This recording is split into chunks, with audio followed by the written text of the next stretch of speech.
ന്യൂസിലേക്ക് സ്വാഗതം. Seat നിഷേധത്തിൽ നേതൃത്വത്തോട് അയ്യാതെ K Sudhakaran MP ചർച്ചയ്ക്കായി ഡൽഹിയിലേക്കില്ല.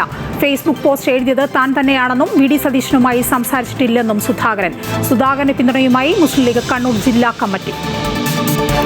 ശബരിമല യുവതീ പ്രവേശന വിഷയത്തിൽ സംസ്ഥാന സർക്കാർ നിലപാട് സുപ്രീം കോടതിയിൽ അറിയിക്കും. യുവതീ പ്രവേശനത്തെ അനുകൂലിച്ച മുൻ നിലപാട് തിരുത്തും. ശബരിമലയിൽ ആചാര സംരക്ഷണം വേണമെന്നും ആവശ്യപ്പെടും. സർക്കാർ നീക്കം നിയമസഭാ തെരഞ്ഞെടുപ്പ് അടുത്തിരിക്കെ. യുവതീ പ്രവേശന വിഷയത്തിൽ സർക്കാർ നിലപാട് മാറ്റം തിരഞ്ഞെടുപ്പ് മുന്നിൽ കണ്ടുകൊണ്ടെന്ന് ആവർത്തിച്ച് പ്രതിപക്ഷ നേതാവ്. കോടതി പറയാനുള്ളത് പറയട്ടെ എന്നും VD സതീശൻ. വിശ്വാസികളെ പറ്റിക്കുന്ന നിലപാടാണ് സംസ്ഥാന സർക്കാരിനെന്ന് മുൻ കേന്ദ്രമന്ത്രി V മുരളീധരൻ. ക്ഷേത്ര ആചാരങ്ങളിൽ സർക്കാരോ കോടതിയോ ഇടപെടാൻ പാടില്ല എന്ന് സർക്കാർ പറയുമോ എന്നും മുരളീധരൻ. വിഷയത്തിൽ സർക്കാരിൻ്റേത് അഴകുഴമ്പൻ സമീപനമെന്നും വിമർശനം. കൊല്ലത്ത് ജാമ്യത്തിലിറങ്ങിയ ഗുണ്ടാ നേതാവിനെ വെട്ടിക്കൊന്നു. കൊലപ്പെടുത്തിയത് ജിം സന്തോഷ് വധക്കേസ് പ്രതി അലുവ അതുലിനെ. സംഭവം ജാമ്യത്തിലിറങ്ങി സ്റ്റേഷനിൽ എത്തി മടങ്ങിപ്പോകുമ്പോൾ ആക്രമണത്തിന്റെ CCTV ദൃശ്യങ്ങൾ പുറത്തു.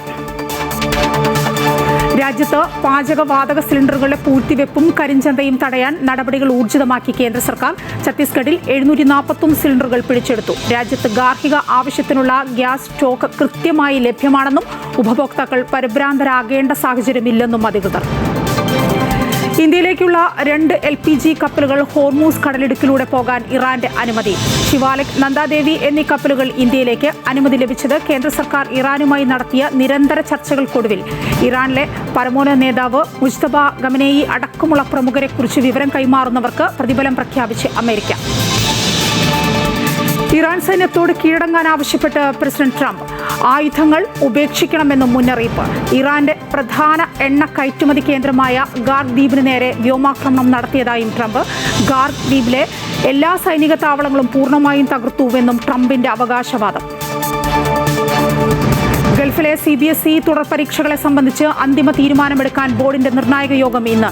സംഘർഷ സാഹചര്യം തുടരുന്നതിനാൽ പരീക്ഷകൾ പൂർണ്ണമായും മാറ്റണമെന്ന ആവശ്യം പരിഗണിക്കുമെന്ന് സൂചന. പരീക്ഷയ്ക്ക് പകരം ബദൽ മാർഗത്തിലൂടെ മാർക്ക് നൽകുന്നതും ചർച്ചയാവും. സംസ്ഥാന മന്ത്രിസഭാ യോഗം ഇന്ന് വീണ്ടും ചേരും. യോഗം വൈകിട്ട് 7 മണിക്ക് ഓൺലൈനായി. നിയമസഭാ തെരഞ്ഞെടുപ്പ് അടുത്തിരിക്കുന്ന സാഹചര്യത്തിൽ ഇന്ന് ചേരുന്നത് സർക്കാരിന്റെ അവസാന മന്ത്രിസഭാ യോഗം. ISLൽ ആദ്യ ജയം തേടി കേരള ബ്ലാസ്റ്റേഴ്സ് ഇന്നിറങ്ങുന്നു. എതിരാളികൾ ഈസ്റ്റ് ബംഗാൾ. മത്സരം വൈകിട്ട് 5:30 മുതൽ കൊൽക്കത്തയിലെ സാൾട്ട് ലേക്ക് സ്റ്റേഡിയത്തിൽ. ഫാസ്റ്റ് ന്യൂസ് പൂർണ്ണമാകുന്നു. നമസ്കാരം.